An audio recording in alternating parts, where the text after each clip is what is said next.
That March afternoon, Boston looked as if the sky had been wrung out over it. Rain hammered against taxi roofs. The windows of the old brick buildings shone black and silver. The Charles River had disappeared behind a wet gray haze, and every person on the sidewalk moved with shoulders raised, heads lowered, as if the weather itself had become something personal. I sat in the back seat of a cab with 2 paper cups of coffee balanced in my lap, my hands wrapped around them for warmth. My heart was beating like I was 20 again. That morning, my doctor and best friend Megan had said, "Claire, if you and Richard still want a second child, this is your window. Go home, light a candle, wear something pretty, and remind your husband you are not furniture." She was joking, mostly. But I had taken it seriously. 18 years earlier, I had married Richard Whitmore, a brilliant, hungry young publisher with ink on his cuffs and impossible dreams in his eyes. Back then, he read poetry to me on the steps of the Boston Public Library. He kissed my paint-stained fingers and swore I was his muse. I dropped out of art school to help him build his company. I answered phones in the first office. I edited manuscripts at the kitchen table. I stretched every dollar, hosted every dinner, smiled at every investor, and made a home where our daughter, Lily, could grow up surrounded by books, music, and warm bread. Richard built an empire. Whitmore House became one of the most respected independent publishing companies on the East Coast. There were parties, interviews, awards, glossy magazine features, and people who lowered their voices when they said my husband's name. And somewhere along the way, I became the woman who made soup. When was the last time Richard had looked at me as if I was the girl on the library steps? A month ago? 6 months? I could not remember. We had become 2 boats passing in fog, close enough to hear the water moving, too far apart to touch. The elevator crawled up to the 7th floor of the publishing house. I checked my reflection in the metal doors, straightened the soft ivory blouse I had chosen, because Richard once said it made me look like a French painting, and bit my lower lip to bring some color into it. Today would be different. Today I would surprise my husband. Today we would laugh. Today we would remember. His assistant, Vera, jumped up when I pushed through the reception area. "Mrs. Whitmore, wait. Mr. Whitmore is busy. Reason should have stopped me." Hope was louder. I took the tray from her desk and opened Richard's office door. Then I froze. A young blonde woman was sitting on the edge of my husband's desk, not standing beside it, not sitting in a chair like an employee or a partner. On the desk itself, one long leg swinging carelessly, her pencil skirt slit high enough to make the room feel indecent. She wore a white silk blouse, red lipstick, and the easy confidence of a woman who has never doubted the effect of her own reflection. Richard was laughing, not politely, not professionally, laughing the way he used to laugh with me when we were poor and in love and fearless. He looked up, saw me, and went pale. "Claire." The blonde turned. There was no embarrassment in her face, only amusement, sharp and cool. "Surprise," I said. My voice sounded strange, too bright, too thin. Richard moved toward me with his arms open. "Sweetheart, this is not what it looks like." That sentence is always an admission dressed as a defense. He was trying to introduce her. Madison Cole, finance consultant, quarterly budget, important meeting, nothing inappropriate. Madison slid off the desk and smoothed her skirt slowly, knowing exactly where Richard's eyes went. I watched him look. Something inside me turned to ice. "It is very nice to meet you," Madison said, extending her hand. "I have heard so much about you." I stepped forward. The coffee spilled. Hot brown liquid splashed across the front of her perfect white blouse. She shrieked. Richard grabbed napkins and hovered awkwardly in front of her chest, not knowing where he was allowed to dab, which might have been funny if my heart had not been cracking open. "Oops," I said. "Accident." Then I dropped the tray onto his desk and walked out before I destroyed the rest of the room. Outside, rain slapped my face. I barely felt it. I crossed the sidewalk blindly, furious at Richard, furious at Madison, furious at myself for arriving with coffee and a ridiculous little dream of romance, like some foolish wife in a commercial for scented candles. A sharp pain tore through my lower abdomen. I gasped and doubled over at the curb. Brakes squealed. A horn blared. Someone caught my elbow. "Ma'am, are you all right?" Through the blur of rain and pain, I saw a man's hand, strong, tattooed, with a pale mark where a wedding ring had once been. Of course, I thought bitterly, another man who had taken off a ring. "Leave me alone," I snapped. He stepped back at once, lifting both hands. "I am sorry. I thought you might need help." I straightened with effort. The pain faded as quickly as it had come. I crossed the street and looked back at the 7th-floor windows of Whitmore House. Where was I running? What would running solve? I called Megan and spilled the whole ugly scene into the phone. She listened, sighed, and told me I might be spiraling. "Claire," she said, "your husband was in his office with a consultant. Maybe he flirted. Maybe he was stupid. But you need facts before you burn down 18 years of marriage." She was right. I hated that. I turned around and went back. As I reached the crosswalk, a black car pulled away from the curb. The driver glanced at me through the windshield. Dark, wavy hair, sunglasses, square jaw, tattooed hands on the steering wheel, the man from the sidewalk. He gave the smallest nod, as if we had known each other for years, and then the car disappeared into traffic. It should have meant nothing. It stayed with me anyway. When I returned to Richard's office, he was in a meeting with several editors. He dismissed them, closed the door, and turned on me with a strained smile.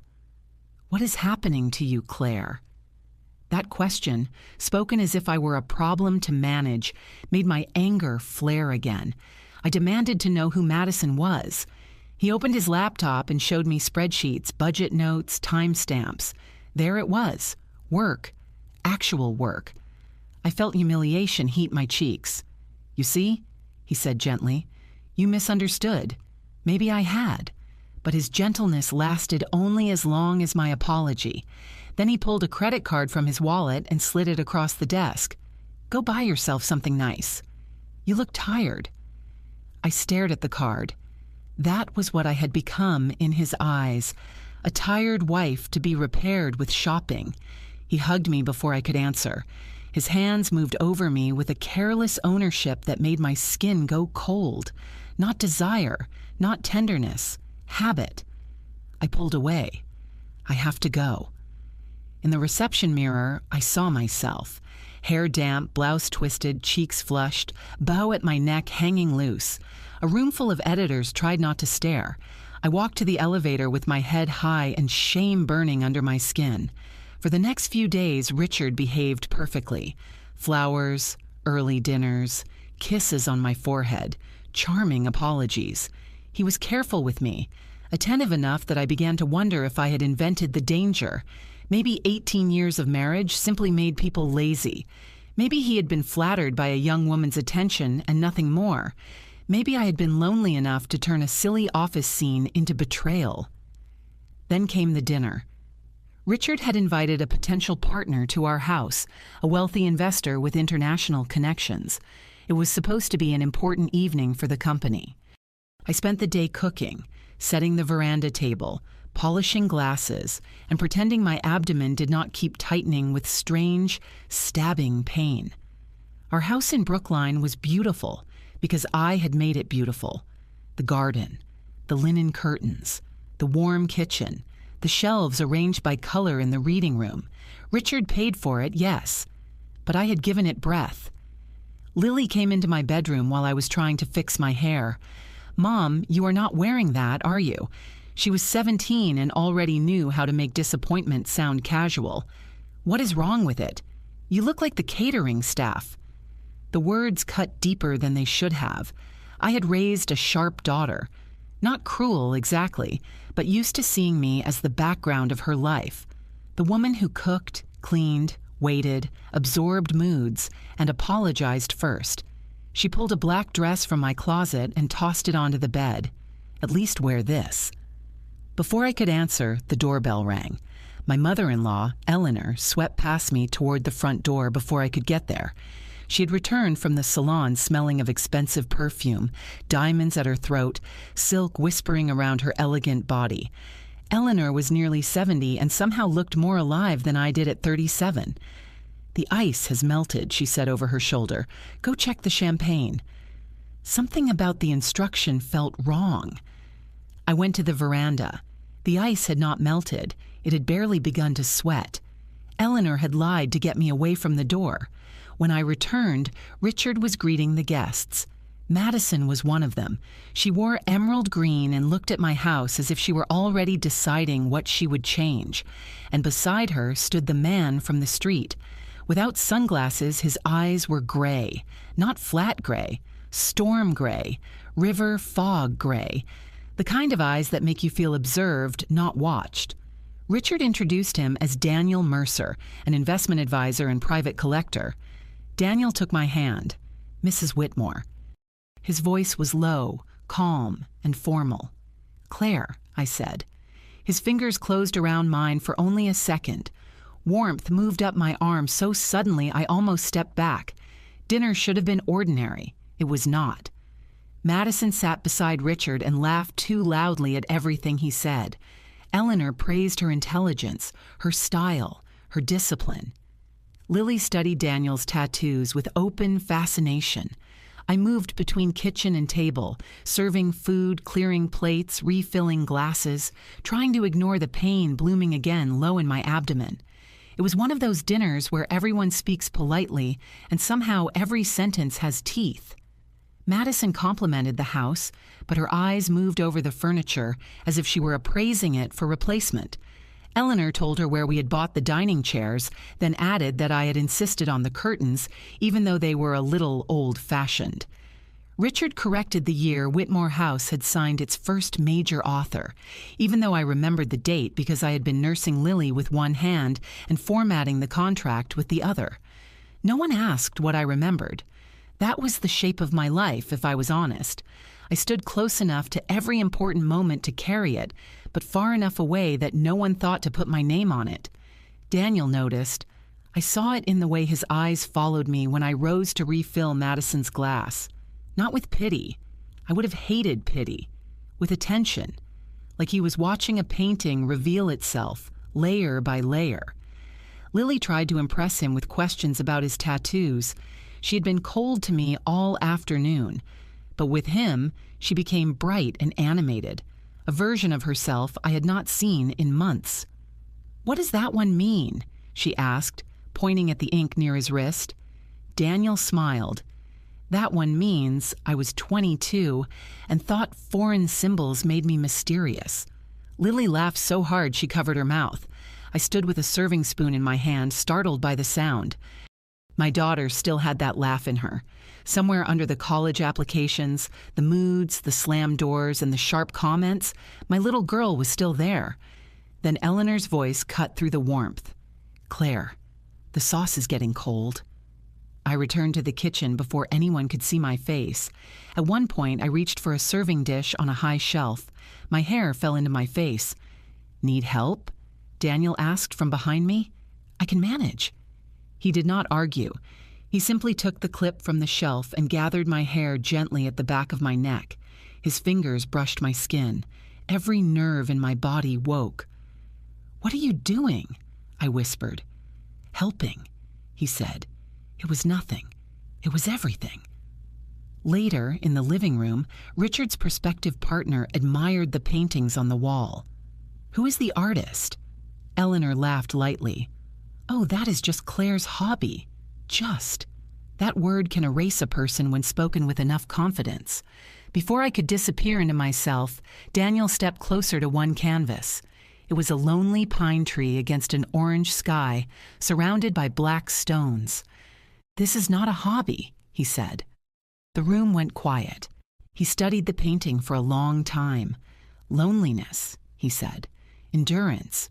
Beauty that refuses to apologize for surviving." My throat closed. He had understood it. No one in my house had ever understood it. Eleanor smiled tightly. Claire has dozens of those things upstairs. Then I would like to see them, Daniel said. I looked at him, startled. Richard laughed. Careful, Mercer. Encourage her and we will never get dinner finished. Everyone chuckled. I did not. That night, after the guests left, the pain grew worse. Megan told me to call an ambulance. I made excuses.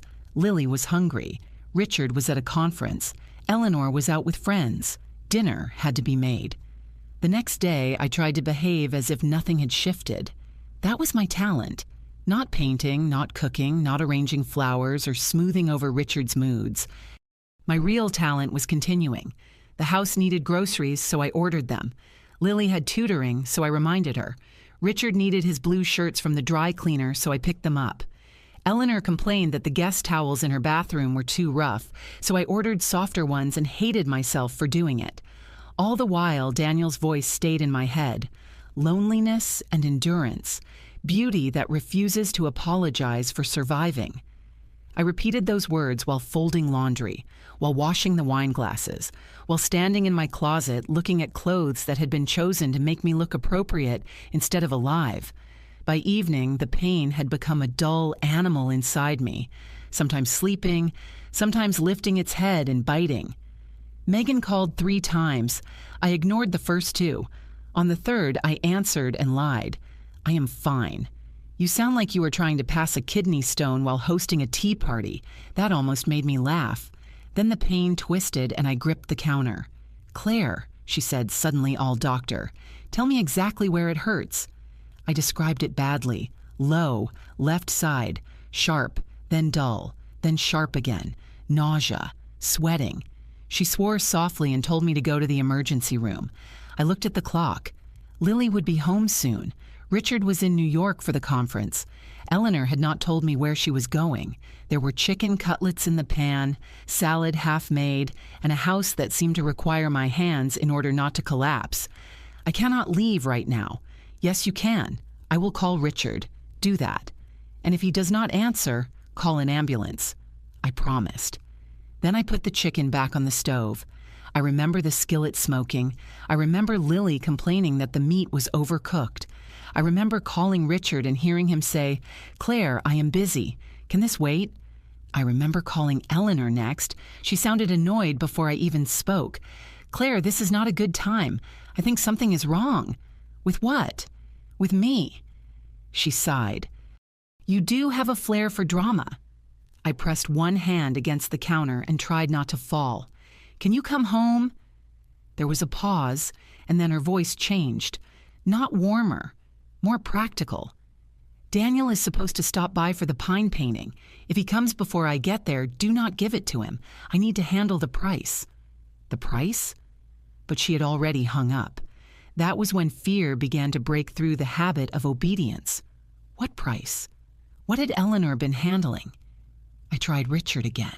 He rejected the call. I texted him that I needed help. He wrote back 10 minutes later. In meetings. Take medicine. Call Megan if urgent. Urgent. The word blurred on the screen as pain folded me in half. Then the pain split me open. The next thing I remember clearly is Daniel's face above me in my kitchen. He had come to pick up the pine painting because Eleanor had promised it to him. He found me on the floor. He did not panic.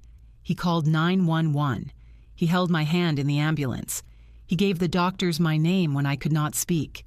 He stayed until Megan arrived and took over. At some point in the ambulance, I opened my eyes and found Daniel still there. The paramedic was asking questions. My birth date, allergies, medications, last meal.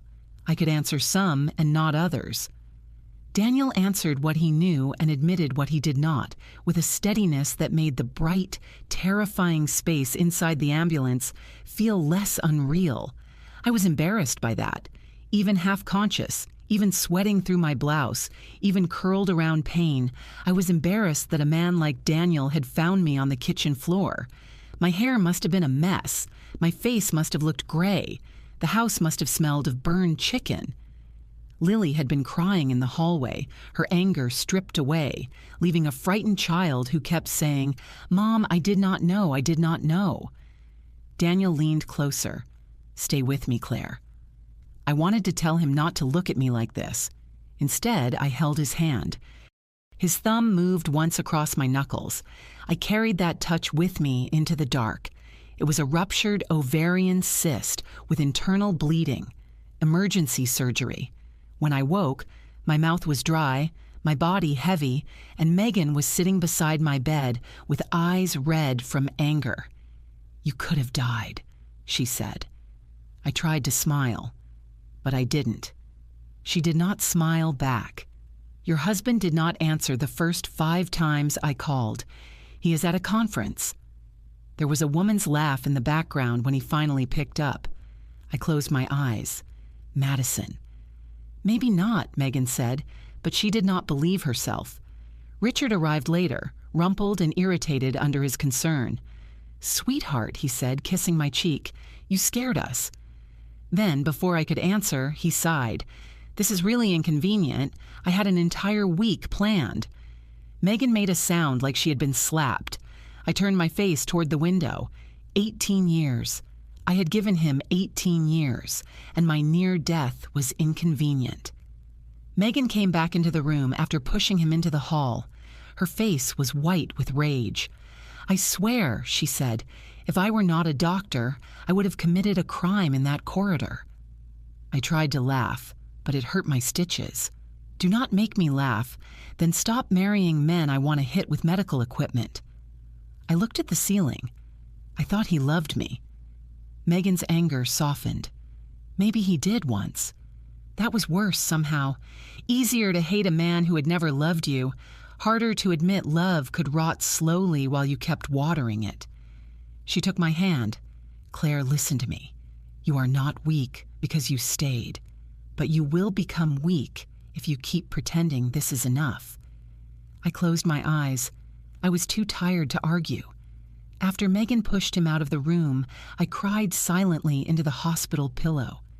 An hour later, Daniel came. He brought white roses, a sketchbook, and a box of pastels. "I thought you might get bored," he said. "Dr. Megan told me you were an artist." I stared at the sketchbook. No one had given me art supplies in years, not as a joke, not as a duty, as if that part of me still mattered. "Thank you," I whispered. "For the flowers? For seeing me?" His eyes changed. "I do see you, Claire." He sat beside my bed and asked about the pine painting.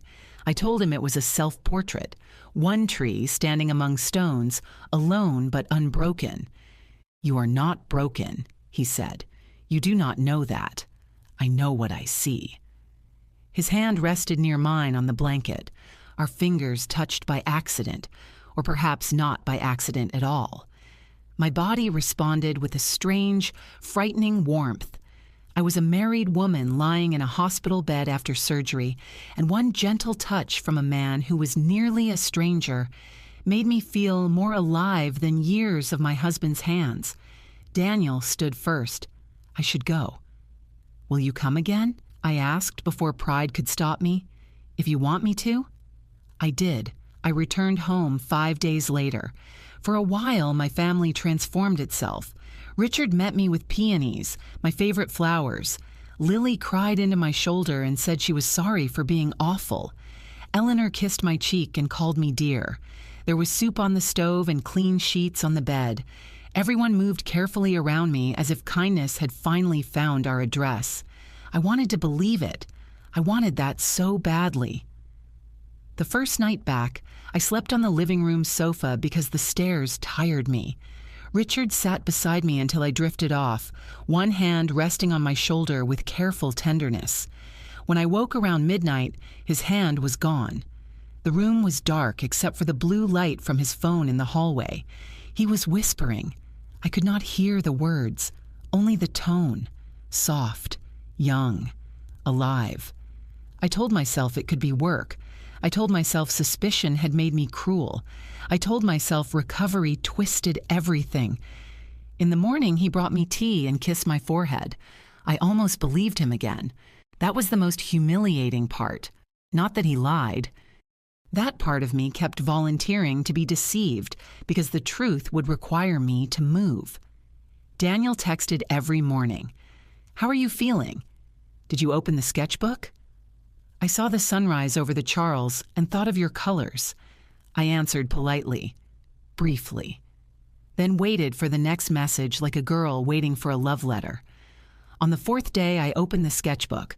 I sat in the small upstairs room I had once called my studio, where dust lay over old brushes and unfinished canvases. I took the gray pastel first, storm gray, Daniel's eyes. I did not decide to draw him. My hand did. His face appeared line by line, the square jaw, the serious mouth, the wavy hair, the eyes that saw too much. I was still staring at the finished portrait when he called. "What are you drawing?" he asked. I looked at the page. "A portrait," I said. "May I see it someday?" "Maybe." Richard called my name from downstairs, and I closed the sketchbook so fast it felt like hiding evidence. I went to his office to find his phone. It was on the floor beside the desk, screen glowing. A message from Madison. "How much longer do I have to wait? When are you finally leaving her?" I did not want to read more. I read everything. Richard had been having an affair for months. He had promised Madison a future. He had told her I was fragile after surgery, that he needed time, that I would never manage without him because I had no career, no money, no spine. I sat in his office chair with his phone in my hand and felt something inside me go very still. There were photographs too, not indecent ones. Somehow that made them worse. Madison in a hotel robe holding room service coffee. Richard smiling at her across a restaurant table in New York.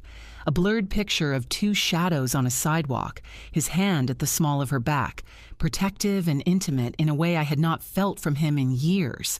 I found messages where she mocked my cooking, messages where he called me dependable. Dependable. That word made me colder than any insult could have. A chair is dependable. A clock is dependable. A woman you love is not supposed to be reduced to a household appliance that still works when everyone forgets to thank it.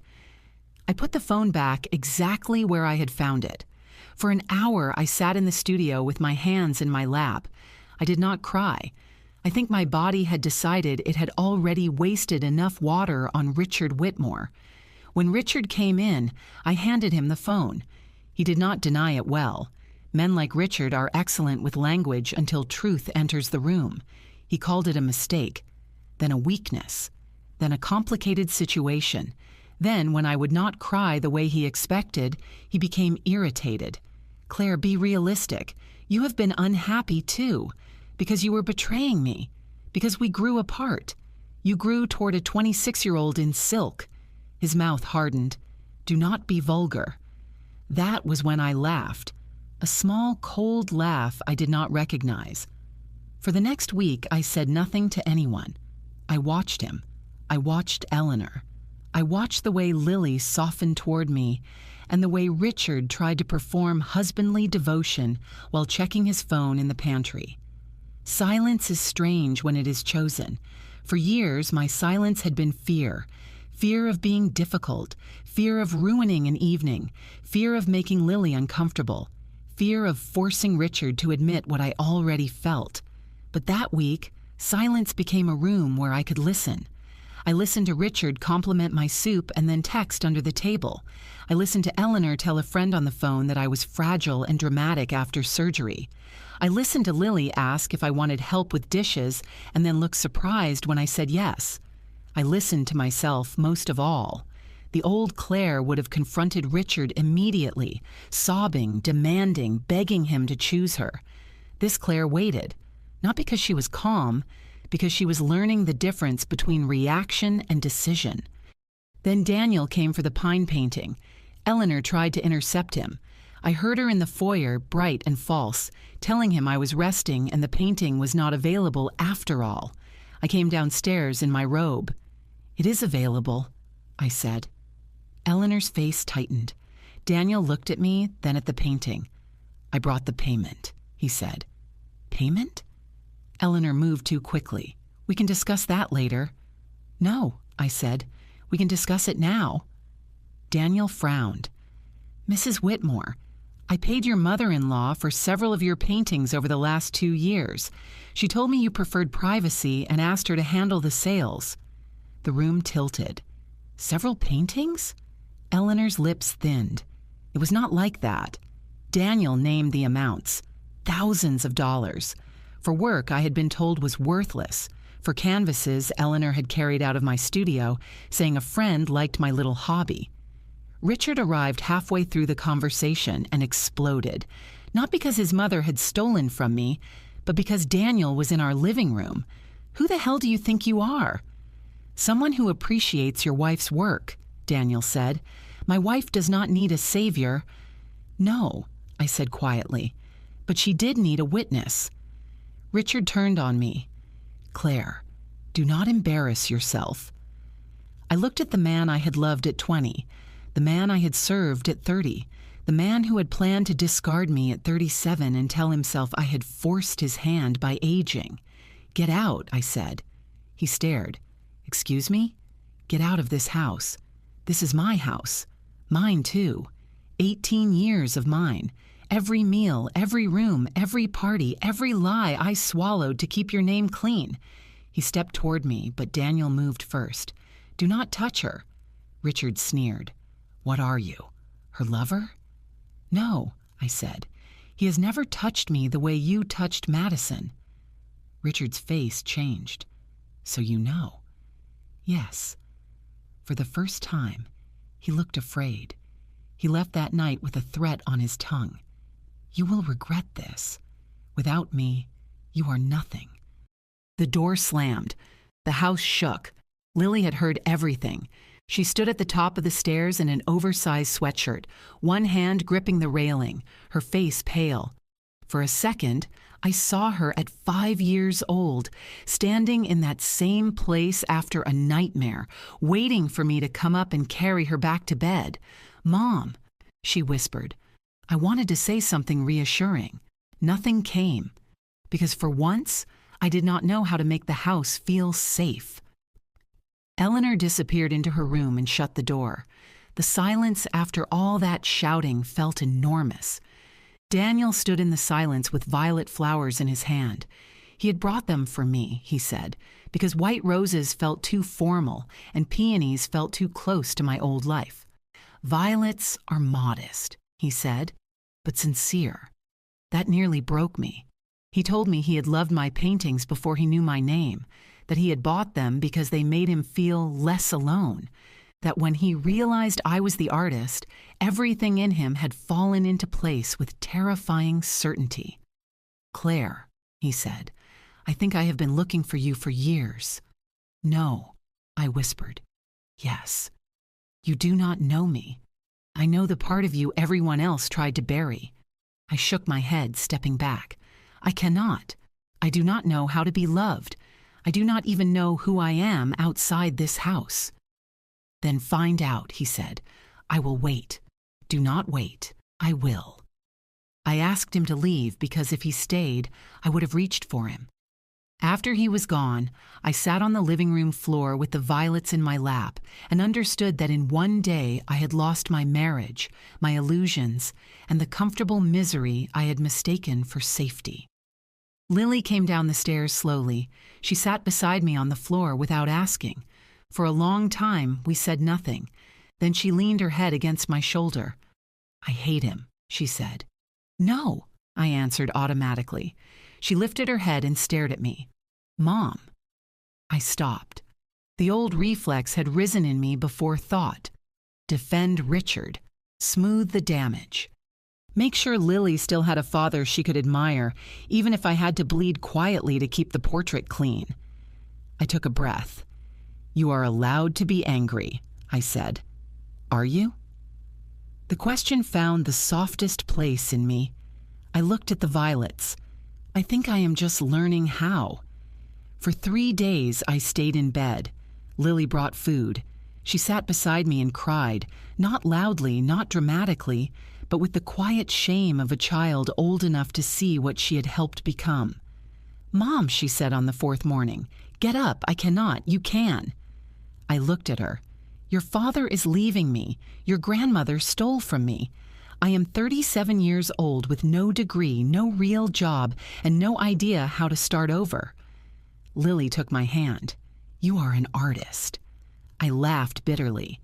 I am a housewife with old brushes. No. You are the woman whose paintings Daniel bought for thousands of dollars.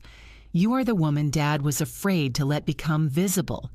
You are the woman Grandma had to steal from because your work was worth something. Her voice shook. And I am sorry. I learned from them. I treated you like you were there to serve me. I saw you disappearing and called it normal. I pulled her into my arms. She was still my child, but that morning she also became my witness. 2 days later, Lily and I left.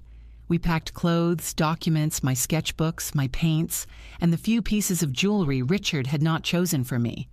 Eleanor stood in the hallway saying I was being ridiculous, that Richard would take everything, that no one needed a 37-year-old woman with no career. Packing a life is different from packing a suitcase. At first, I reached for practical things: passports, birth certificates, medical papers, Lily's school documents, insurance cards, a folder with bank statements I barely understood because Richard had always handled money and I had let him. Then I stood in the studio and did not know what to take. Every canvas seemed to ask a question. Was this one mine, or had Eleanor sold it already in her mind? Was that one too sad, too angry, too unfinished? I finally stopped choosing and began stacking everything I could carry. Sketchbooks, loose pages, brushes with cracked handles, tubes of paint hardened at the caps. Lily appeared in the doorway with 2 duffel bags. "Take all of it," she said. "We cannot. Then take what feels like breathing." I looked at my daughter. "When did you become so wise?" She shrugged. "Last Tuesday, probably. Trauma is efficient." For the first time in days, I laughed. I turned at the door. "You sold my paintings and kept the money. If you want to test how much I can prove, keep talking." She went silent. Lily and I carried our bags down the stairs and burst into hysterical laughter in the lobby. It was not happiness yet. It was shock. It was terror. It was the first sound freedom made coming out of my mouth. Megan found us a small apartment near the river in Cambridge. 1 bedroom, old floors, stubborn windows, a kitchen barely big enough for 2 people to stand in. It was not beautiful. It was ours. The first night there, Lily and I ate takeout noodles from cardboard containers on the floor because we did not yet have a table. Rain tapped against the window. The radiator hissed like it had personal grievances. Somewhere upstairs, a baby cried, and someone walked heavily from room to room. Lily looked around and said, "It is kind of awful." I nodded. "Completely awful." Then she smiled. "But no one is yelling." "No. No one is telling you the towels are wrong." "No. No one is pretending a mistress is a finance consultant." "Lily. Sorry." But we both laughed again, softer this time. Later, after she fell asleep on the mattress in the bedroom, I sat by the window with a mug of tea and listened to the city. I expected grief to crush me. Instead, I felt a strange emptiness. Not peace, space. For the first time in years, there was room inside my own life where someone else's needs were not already standing. She also found me work designing patient brochures, website illustrations, and informational posters for her clinic. The pay was modest. The first time I held money I had earned with my own hands, I cried at an ATM while Lily pretended not to cry beside me. Work humbled me in ways I had not expected. At Richard's parties, I had spoken with award-winning authors, donors, editors, critics. I knew how to arrange a room so people felt important. I knew which wine went with which course, which guest needed to sit far from which other guest, which stories made Richard sound brilliant without making him sound arrogant. None of that helped me learn a design program. Megan's office manager, a 23-year-old named Nora, had to show me how to resize images, export files, upload drafts, and use shared folders. The first time she said, "Just drag it into the cloud," I looked at the ceiling as if a cloud might actually be involved. Nora was kind. That almost made me cry more than if she had been impatient. In the evenings, Lily did homework at the tiny kitchen counter while I practiced. Sometimes we ate cereal for dinner. Sometimes I forgot the laundry in the washer. Sometimes I woke at 3 in the morning convinced I had made a terrible mistake. Then I would look at the sketchbook beside my bed and breathe. At night, I painted. Not polite little landscapes. Pain, hunger, rain on office windows, a woman lying on a kitchen floor, a pine tree among stones, a black car moving through wet streets, gray eyes, tattooed hands, violets on a hardwood floor. Daniel did not call. He had promised to wait, and apparently he meant it in the most painful way possible. No pressure, no rescue, no grand pursuit, only silence. I told myself that was good. Then I drew him again and again. One evening, Lily sat beside me and looked at the page. You love him. I kept drawing. I do not know what I feel. You are a terrible liar when you are holding a pencil. I put the pencil down. I am afraid of him, of ruining him, of using him because he was kind when I was broken, of mistaking rescue for love, of becoming someone's burden again. Lily leaned her head on my shoulder. Mom, he did not make you alive. He reminded you that you were. That sentence stayed with me all night. The next morning, I found Lily making coffee badly. There were grounds on the counter, water on the floor, and the machine was making a sound like it was reconsidering its purpose. I should stop, she said. Probably. She looked at me over her shoulder. Are you going to call him? I pretended not to know who she meant. Megan? Mom. I took a mug from the cabinet and said nothing. Lily turned fully toward me. I know you are scared. I get it. Dad made love feel like something that could be withdrawn if you were not useful enough. Grandma made approval feel like a prize you never won. I helped. I hate that I helped. But Daniel is not asking you to become small. He is asking you to become visible. I stared at my daughter. You are 17. Yes. You are not supposed to understand this much. She shrugged. Then stop making your life so educational. I laughed, and then I cried, and she hugged me in the middle of our tiny kitchen while terrible coffee dripped behind us. I sat by the window after Lily went to sleep and looked at the river. Clouds moved slowly over the city. One star appeared, then another, then another. Daniel once said my pine tree was not lonely because it was weak, but because no one had stood still long enough to see its strength. My phone lay on the table. His last message was from a month earlier. When you are ready, I will be here. I typed and erased for nearly an hour. Finally, I wrote, Daniel, if you are still waiting, I am ready. I pressed send before fear could take my hand back. The message showed as read. 3 dots appeared, disappeared, appeared again. Then my phone rang. Daniel, I answered with shaking hands. Claire, he said. Just my name, nothing else. Where are you? At the apartment. Give me the address. It is late. I have been waiting a month. Give me the address. 20 minutes later, he stood at my door with rain in his hair and violets in his hand. For a moment, neither of us moved. Everything stood between us. My marriage, his restraint, my fear, the month of silence, the fact that I had learned to live in rooms where love came with conditions. Then he said, I thought I would go insane. I am sorry, I whispered. For what? For sending you away. You were scared. I still am. So am I. That helped more than any confident promise could have. He stepped inside. The apartment suddenly felt smaller, warmer, more real. He noticed the table by the window, the open sketchbooks, the painting of the river, the little jars of brushes. You are working every day. He smiled. Good. I took out the sketchbook full of his face. My hands trembled as I gave it to him. He opened it slowly, page after page. Daniel serious, Daniel smiling, Daniel in profile, Daniel's hands, Daniel's eyes, the shape of his mouth that I had memorized without permission. He closed the book at last. Do you know what I see? I shook my head. Love. I covered my face. Claire, say it. I cannot, please. The last wall inside me cracked. I love you, I whispered. I love you because you saw me when everyone else saw a wife, a mother, a convenience. I love you because you believed in my work before you knew my name. I love you because you never tried to take my life over. You simply stood there and held the door open until I was brave enough to walk through it. Daniel pulled me to him.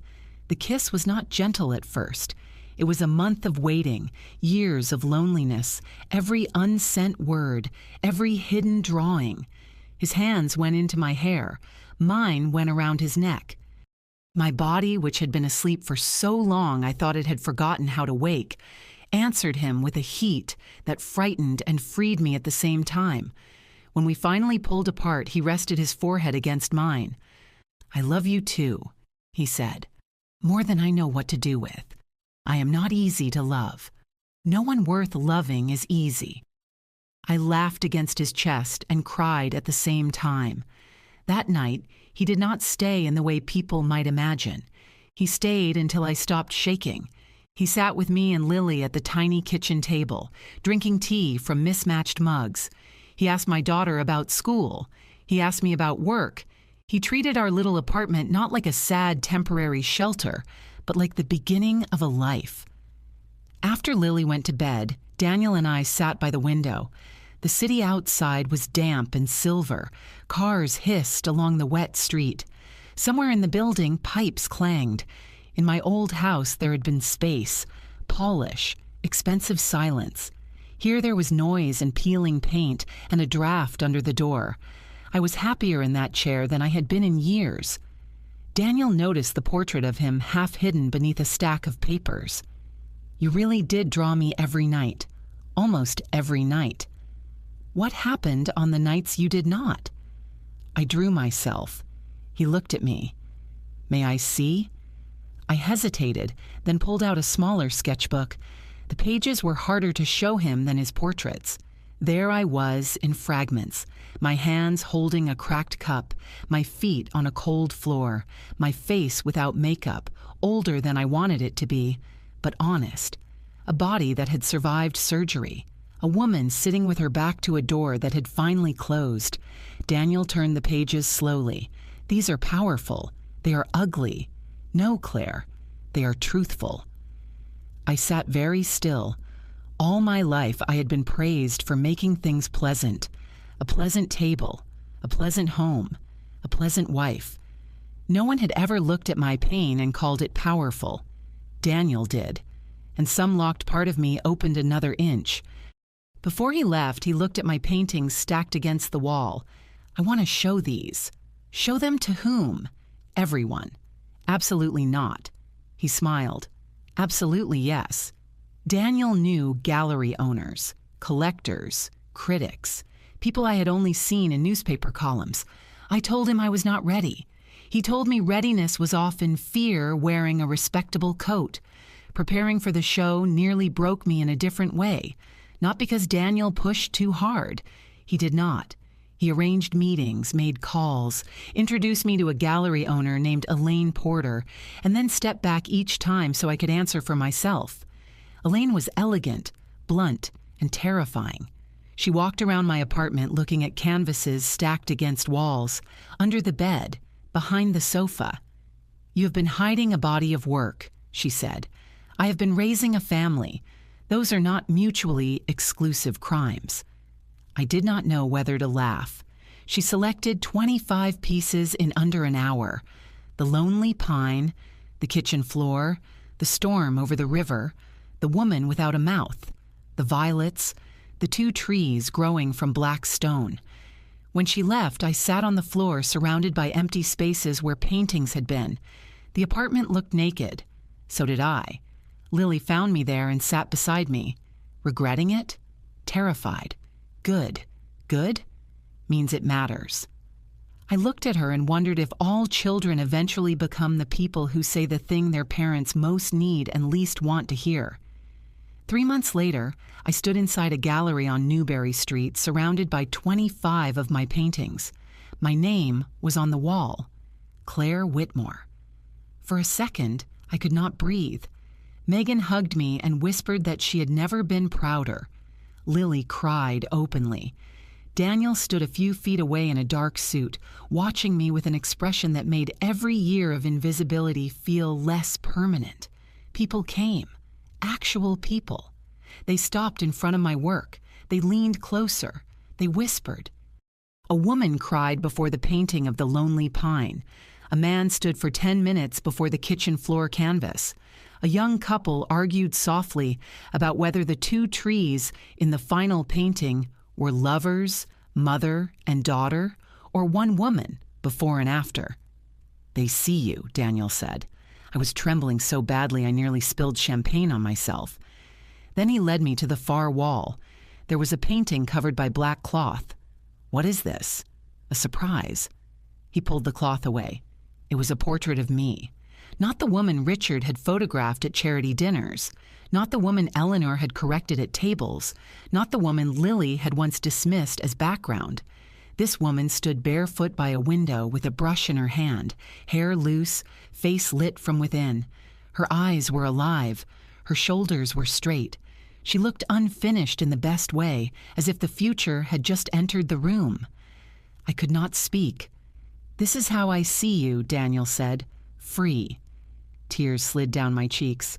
"If none of the pain had happened," I whispered, "I might never have woken up." He stood behind me and wrapped his arms around my waist. "Then let it mean something." Later, Daniel asked me to say a few words to the guests. My first instinct was to refuse. Then I looked at Lily, at Megan, at the paintings, at Daniel, and at the woman in the portrait. I stepped forward. For 18 years, I thought love meant disappearing quietly so other people could shine, I said. I thought being a good wife and mother meant needing nothing for myself. I was wrong. Love that requires you to vanish is not love. It is comfort for everyone except you. The room grew still.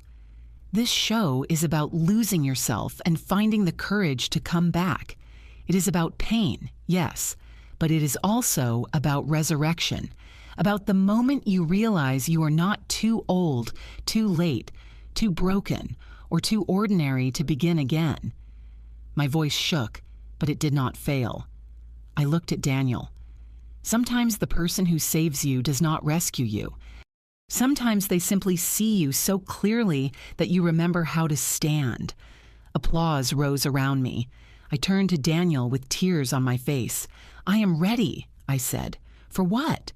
"For life, for love, for myself."